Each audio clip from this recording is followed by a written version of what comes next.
यशाश्री जी मुंबई से। राधे राधे महाराज जी। गुरुदेव, समय ऐसा है कि अभी सब चीजों से ऊब चुकी हूँ, कुछ भी सहने की हिम्मत नहीं है, बहुत टूट चुकी हूँ गुरुदेव। हृदय बहुत कमजोर हो चुका है। कोई भी घटना घटती है तो लगता है भगवान मेरे साथ ऐसा क्यों कर रहे हैं। कुछ उत्तर नहीं मिल रहा महाराज जी, निराशा। वैसे हम आपको सही बताएं, भगवान कृपा सिंधु हैं, भगवान किसी का मंगल, इतने दयालु भगवान हैं। बस उनकी दया की बात आती है तो रोने के सिवा कोई और बात मतलब कहने की ताकत नहीं है। वो बहुत दयालु। हमारे कर्म ऐसे हैं, हमारे कर्म ऐसे हैं जो हमको कदम कदम पर विपत्ति दुख देते हैं। हम मनमानी आचरण किए हैं, हम भगवान की आज्ञा के विरुद्ध आचरण किए हैं, तो ना चाहने पर भी हमें दुख मिलेगा। वो भगवान नहीं देते। भगवान बहुत कृपालु हैं, भगवान बहुत दयालु हैं, भगवान बहुत पतित पावन है। पर गलती हमारी होती है। जन्म जन्मान जीव तो वही है, शरीर बदलते हैं। तब जैसे हम नया शरीर है, पूर्व जन्म का किया हुआ कर्म उसके अंग प्रत्यंगों को विहीन कर रहा है, शक्तिहीन बना दिया। तो हम ये देखते हैं कि गर्भ में ही कोई बालक नष्ट हो जाता है। अब उसका क्या पाप? वर्तमान में तो कोई पाप नहीं, पूर्व का पाप है। तो हमें चाहिए कि धैर्य पूर्वक सहना। गलती हमसे हुई पर हम भगवान से प्रार्थना करें कि मुझे सहने की सामर्थ्य दो या विपत्ति नष्ट करो। ये कभी हम ना सोचे कि भगवान ने ऐसा क्यों किया। आपसे सच्ची कहते हैं, भगवान बहुत करुणामय, मंगल भवन अमंगल हारी।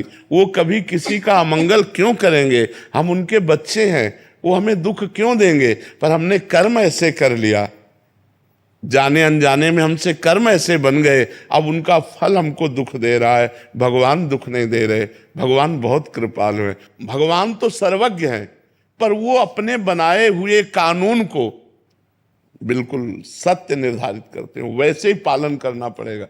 अगर भगवान ने दशरथ जी के पुत्र के रूप में अवतार लिया, राम रूप में, और दशरथ जी के द्वारा एक गलती हो गई, श्रवण कुमार का वध। शब्द विधि बाण के द्वारा उन्होंने समझा मृग, और वो घड़े की आवाज थी।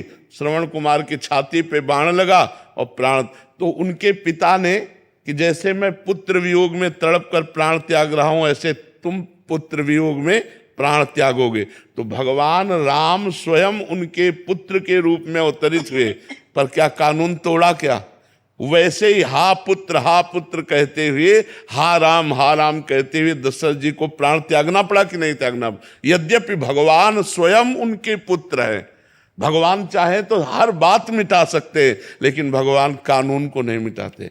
जो कानून भगवान ने बनाया उसका स्वयं भगवान पालन करते हैं। तो हम जीव हैं, हमारे द्वारा कुछ कर्म ऐसे बिगड़े हो जाते हैं जिनका फल हमें दुख भोगना पड़ता है। तो हम धैर्यवान बने, हम नाम जप करें, पर भगवान को न कोसे कि भगवान ने हमको ऐसा। भगवान बहुत कृपालु हैं और भगवान ऐसा कभी किसी को कष्ट नहीं दे सकते। देखो, इतने कृपालु हैं कि भगवान को जो गाली देता है, भगवान की जो निंदा करता है, उसको भी सूर्य, वायु, धरती, पानी, भोजन सब भगवान दे रहे हैं। नहीं दे रहे?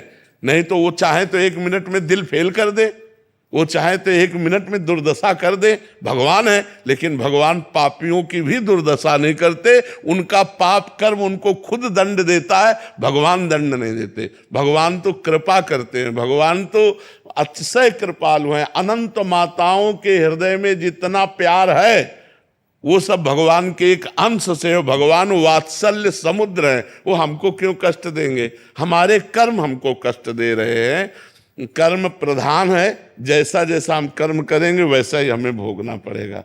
इसलिए हमें लगता है हम भगवान को ना कोसे, हम अपने कर्मों का सुधार करें और नाम जप करें।